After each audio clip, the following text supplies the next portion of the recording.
Richard Dawkins, the greatest show on earth, the evidence for evolution. Flowers again.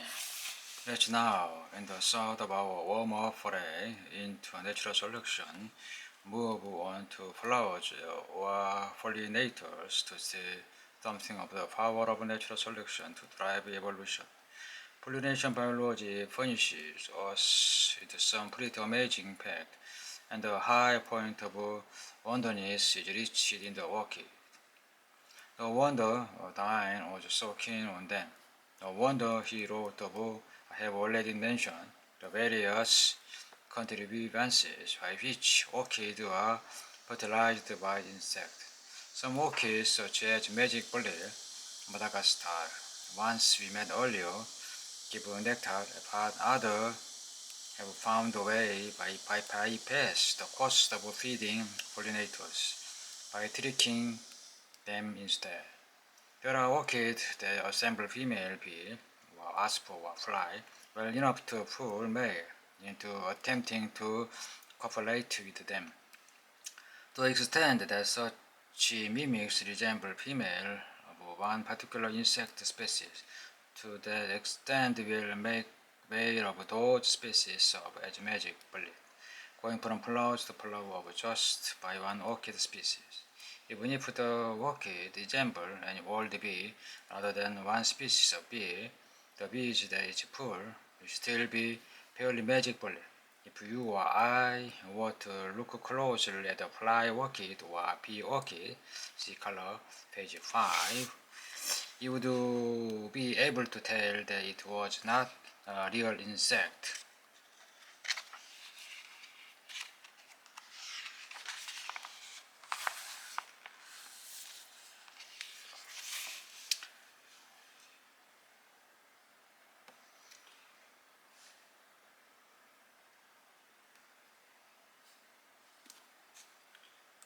We would not able to tell it was not real insect, but it would be fooled at a casual glance out of the corner of our eye, and even looking at it head on.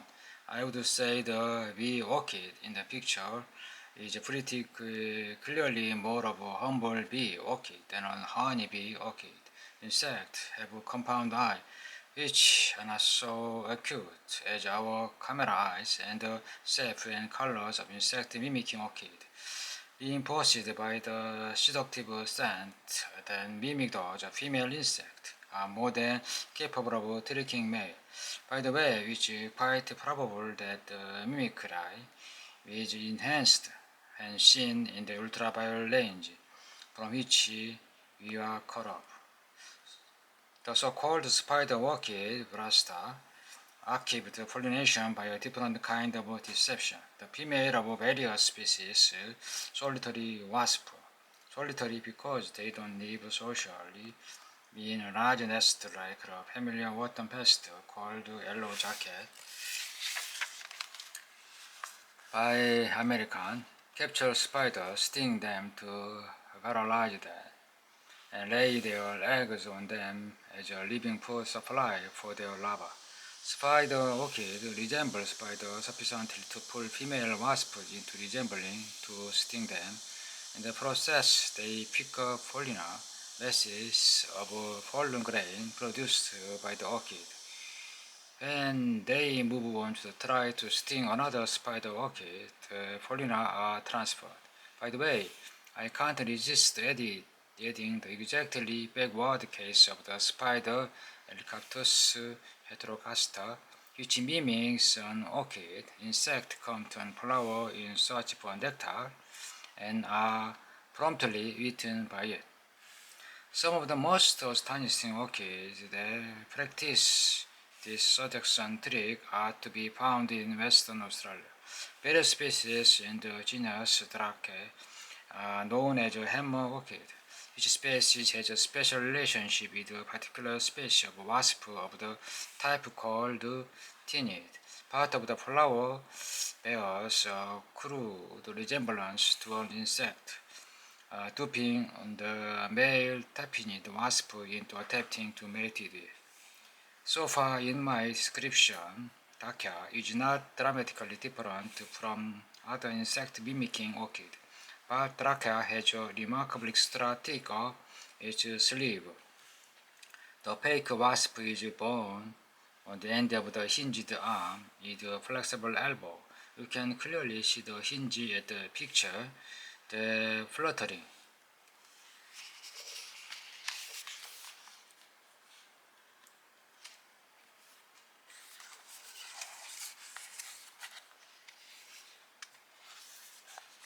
The fluttering movement of the wasp gripping the dummy wasp causes the elbow to bend to the wasp's dashed repeatedly back and forth like a hammer against the other side of the flower that called the anvil, where it keeps sexual fat. The furlina are dislodged and stick to the wasp, and eventually extricate himself in the flight off, said but apparently no wiser. He goes on to repeat the performance and another hammer orchid, where he and the furlina he bears are duly dashed against the anvil, so that he cargo finds the destined refugee on the female organs of the flower. I showed a film of this astonishing performance in one of my Royal Institution Christmas lectures for children, and it can be seen in the recording of the lecture called The Ultraviolet Garden. In the same lecture, I discussed the bucket orchid of South America, which achieve pollination in an equally remarkable but rather different way. They too have specialized pollinator, not wasp but small bees, of the group called Euglosae. Again, this orchid provides no nectar, but the orchids don't pull the bees into mating with them either. Instead, they provide a vital piece of assistance for male bee, without which the bees would be unable to attract real females. These little bees, which live only in South America, have a strange habit. They go to elevated lengths to collect fragrant or anyway smelly substance, which they store in special container attached to their enlarged hind leg. In different species, the smelly substance can come from the flower, from dead wood, or even from fishes. It seems that they use the gathered perfume to attract or otherwise court female. Many insects use particular scent to appeal to the opposite sex. The most of them manufacture the perfume in special glands.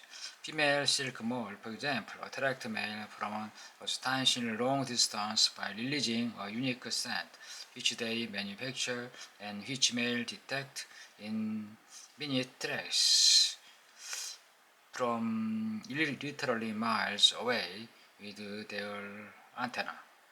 In the case of Yugoslav bee, it's the males that use scent. And unlike the female moths, they don't synthesize their own perfume but use the smelly ingredient that they have collected, not as pure substance, but a carefully concord blend which they put together like expert perfumiers. Each species mix a charismatic cocktail of substance gathered from various sources, and there are some species of euloginshin bee and positively did by manufacturing their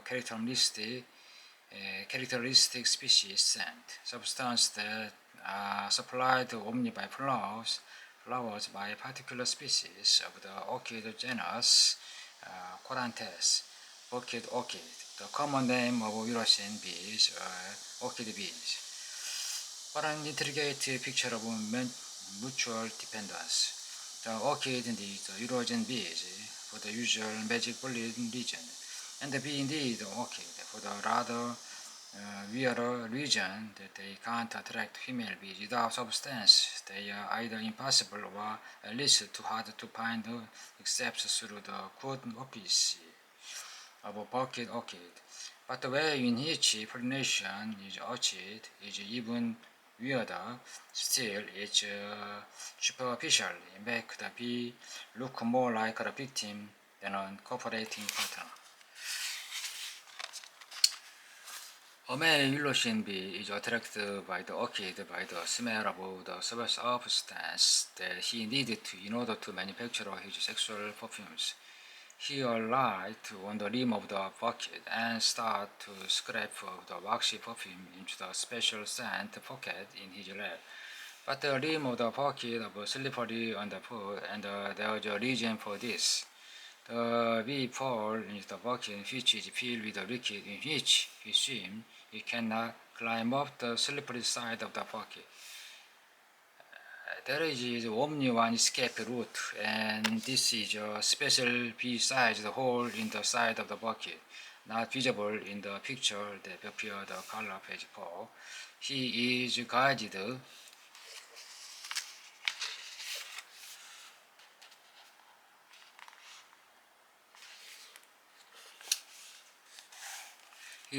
by stepping stone to the hole and start to crawl through it. It's a tight fit, and it becomes even tighter at the jaws. There you can see in the picture, they look like a chalk of lead and electric drill contract and trap him. While he is held in their grip, the glue to Polina to his back. The glue takes a while to set, after which the jaws again relax and release the bee. The flies off, complete with Polina in his back. Still in search of the precious ingredient for his formulary, the bee landed on another bucket orchid, and the process repeats itself. This time, however, as the bee travels through the hole in the bucket, the pollen are scraped off, and they fertilize the stigma of the second orchid. The intimate relationship between flower and their pollinator is a lovely example of what's called co-evolution, evolution together. Co-evolution often occurs between organisms that have something to gain from each other.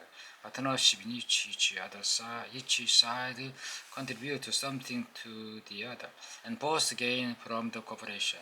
Another beautiful example is a set of relationships that have grown around coral reefs independently in many different parts of the world between cleaner fish and larger fish. The cleaners belong to several different species, and some are not even fish at all, but shrimps. A nice case of convergent evolution. Cleaning among coral reef fish is a well-established way of life, like hunting or grazing and ant-eating among mammals. Cleaners make their living by picking parasites off the bodies of their larger clients. That the client benefits have been elegantly demonstrated by removing all the cleaners from an experimental area of the reef. Often, the health of lots of species of fish decline. I have discussed the cleaning habit elsewhere, so we'll say no more here. Coevolution also occurs between species that don't benefit from each other's presence, like predator and prey, or parasite and host. This kind of coevolution are sometimes called arms race, and I postpone discussing them to chapter 12.